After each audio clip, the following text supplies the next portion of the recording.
الشيطان الرجيم بسم الله الرحمن الرحيم mbokk lislaam ñoo ngi wax ni inna lillahi wa inna ilayhi raji'un inna lillahi wa inna ilayhi raji'un inna lillahi wa inna ilayhi raji'un ñàkk nañ sunu kilifa gu mag kilifa réew mi di ñaan yàlla nag yàlla ko yàlla xare àjjana may ko ci àjjana yi gën a kawe ci àjjana yi Alhaji Mambu Mamadou Kunta nelaw na tey kilifa gu mag la woon bu mat kilifa bu aar woon dëkk ci côté bu nekk ñi fi dëkk ak yi fi dëkkul yëpp gis nañ woon taxawaayam ku ne xam na ne tey Njaasaan yokk na ci bépp boor lépp lu fi manqué woon matal na ko ci wàllu dëkkuwaay ci diggante yi bokk ci diggante taalibe ak sëriñ ci réew mi bàyyiwul kenn jumaa ji gis ngeen ko tubaarkalla macha allah alhamdulilahi rabbil alamin liggéey bi lu mu rafete gis ngeen dëkk bi tamit lu mu yokk boor bu nekk gis ngeen mbokk yi tamit li leen booloo tamit ñoo ñëpp yi nekk benn buum kon nag ñàkk ne ki nga xam ne day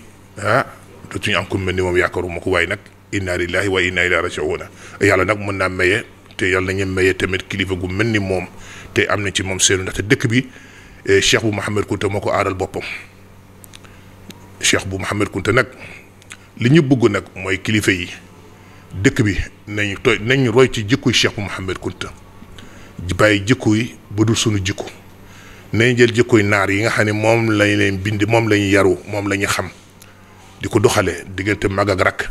diggante kilifa ak taaliba diggante kilifa ak njabootam nañ jël ci jikko yooyu te bàyyi jikko beneen jikko bu dul sunu jikko nañ ko bàyyi kooku bokk na ci li nga xam ne yàlla ñu ma mun na ko jëkk bokk na ci li muy doon di dénkaane baayam maamaatam ñoom ñëpp benn kàddu bi day mos di dénkaane nañ jël sunu jikko naar gi nga xam ne moom lañ yàlla bindee ni ko doxale buñ ko defee duñu juum duñu jaabal tey nag la gën a àdduna tey mooy tombé ak weeru tubaab 4 ñeenti fan am nañ yaakaar nag ni incha allahu rabbi suba daal ci waxtu 10h 11h lañ ko war a rob ndax kilifa yi nga xam ne ñoo fi war a teewuñu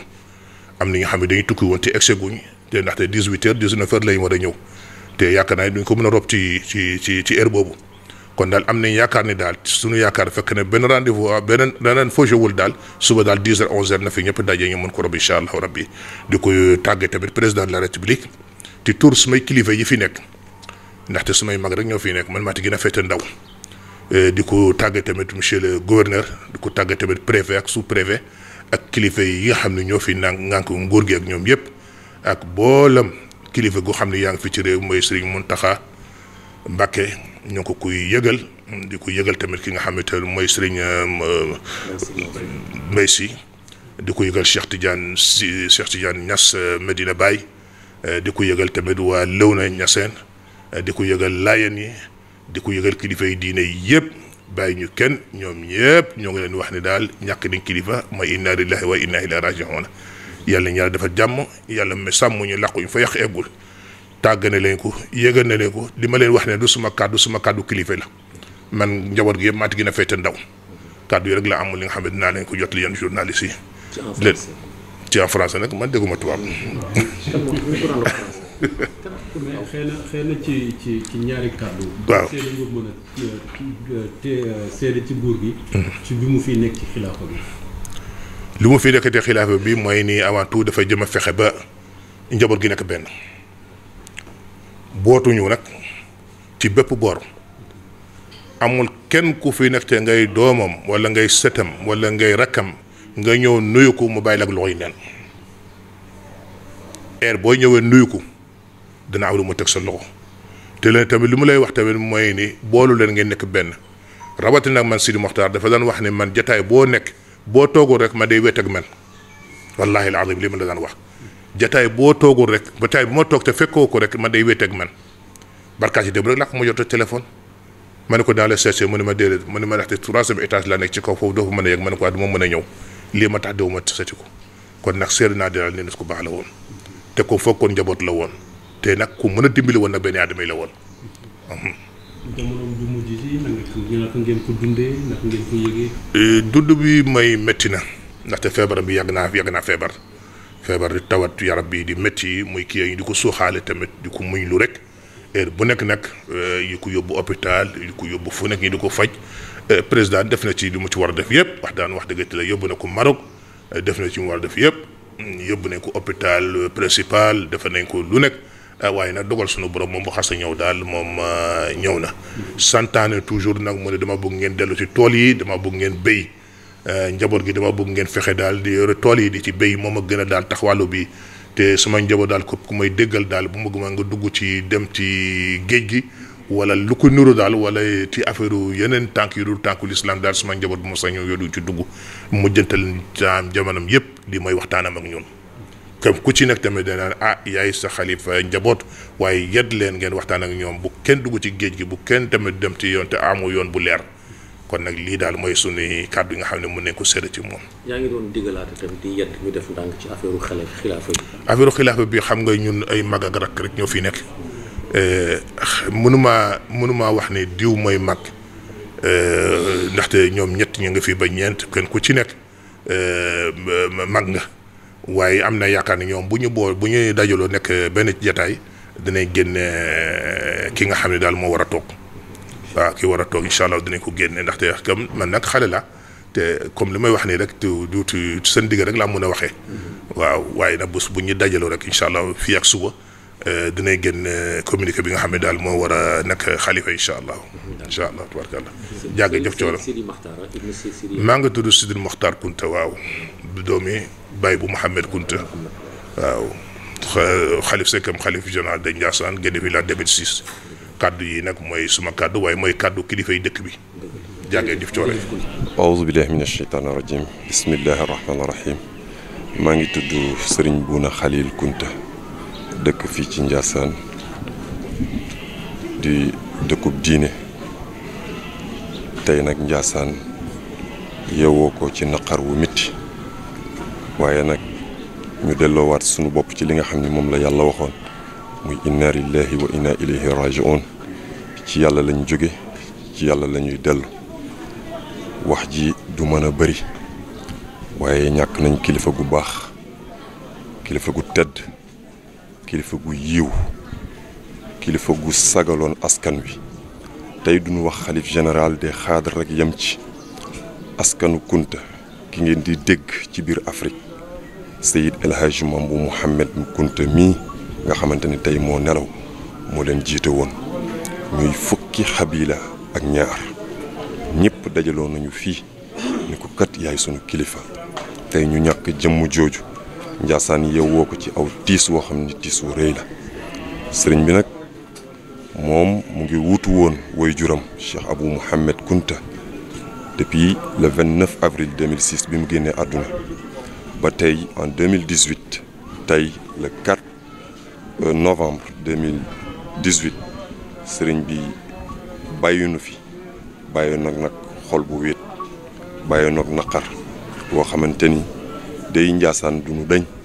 seen xel di delluwaat ci kilifa gi ndaxte kilifa la goo xam ni jaboote woon na ñëpp liñ ci mën a wax bari na waaye fii ñuy waxee ni sunu xol dafa tooy te it kilifa yi dañuy wax léegi ni mënuñu wax lenn lu dul ni kilifa gi daal wàññeekoo na fi bàyyeekoo na fi dem barzaq ñu koy ñaanal yàlla yal na ko yàlla tertu ak malaaka yërmandeem yal na yàlla tertu ko ak barkey maamam Cheikh bu Mouhamed Kunta ak barkey waajuram El Hadji Mamadou Kunta tey nag kilifa yëpp a ngi ñuy toog amaguñu benn décision boo xamante ni mën nañ ko wax ci li nga xam ni moo jëm ci enterrement bi pour le moment daal liñ mën a wax mooy ni sëriñ bi dem na kilifa yaa ngi toog di xaar ci kanam tuuti bu yàlla dogalee koor bi ñëw incha allahu rabbi la nga xam ni moo ca war ñoom danoon ko wax ñu jotali ko ñëpp ñu yëg ko waaye nit ñaa ngi bàyyeekoo fu ne ñu ngi jóge ci gox yu fasantikoo yi ñi nekk ndakaaru parce que am na kilifa yoo xam ne tey ñoom ñii Thiès la ñu ne ñii Dakar la ñu ne ñii ngi feneen waaye ñoom ñëpp fa tabarakallahu bi ñu yëgee xibaar bi rek ñu ngi dugg seeni oto di ñëw ndànk-ndànk loolu daal mooy li nga xam ne tey moom la Ndiassane yeewoo. Fils de El Hadji Sidi Mokhtar Kunta ibn Cheikh Mouhamed. Voilà, il a donné certaines recommandations par rapport à la date de l'enterrement et la conduite à tenir. Il faut revenir sur cela. Sentez-vous d'abord à l'occasion de cette date? Bon, c'est avec consternation et désolation qu'on a reçu cette nouvelle venant de la part du Tout-Puissant. Il s'agit du rappel à Dieu de notre vénéré calife, qui était le doyen des khalifes, qui était à la fois calife de son père, Cheikh Bou Mohamed Kounta, ainsi que de son grand-père, arrière-grand-parent, Cheikh Bounama Kounta. Et on vient de lui perdre à ces instants. Vraiment, on lui... Qui était le calife décédé? Il était le premier petit-fils de Cheikh Bou Mohamed Kounta à accéder à ce trône.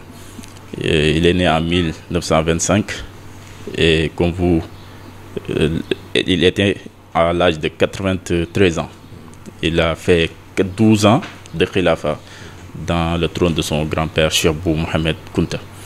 Il a aussi contribué à la modernisation de la cité. Effectivement, il a contribué de façon active à la modernisation de